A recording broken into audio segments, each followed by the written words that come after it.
Hair transplant on one side and baldness on the other. They are completely different matters. A hair transplant does not correct your baldness. Baldness is a genetic thing. It will continue to progress. It will continue to progress unless you address the root cause. The root cause of baldness is DHT. The effect DHT is having on your follicles. Unless you cut out this influence, unless you diminish this influence, your baldness will progress. And the same happened in this client who got his hair transplant with us some 10 years back, got busy with his life, migrated to Australia, and now he's back. He didn't take finasteride after 6 months of his hair transplant, and so he's here. Just an example of how baldness will continue to progress regardless of a hair transplant having been done. So this was the message from this video.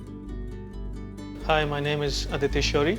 I'm from Melbourne, and I'm here at Dr Bhatti's clinic. This is my second time here, and I had the first hair transplant back in 2014, which went really well. But over the years, since I stopped taking the medicines that I should have taken, so I was experiencing a lot of hair fall.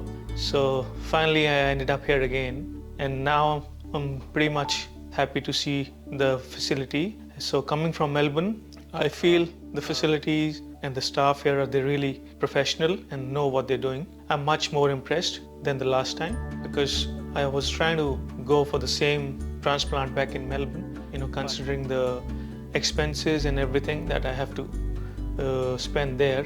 This was a much more cheaper and better option for me in terms of facilities and the processes that they follow.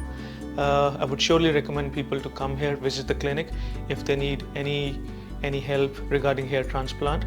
The Dr Mr. Bhatti and the staff, they're really good, and they know what they're doing. That's the main thing. Most importantly, like I've mentioned, the medicines that they suggest, they need to be followed diligently, which I'm going to do now, and hopefully it will be all good. And anybody looking for hair transplant anywhere in the world, Melbourne, Canada, wherever, I suggest being here for the second time, please do visit this clinic. You'll really go back happy.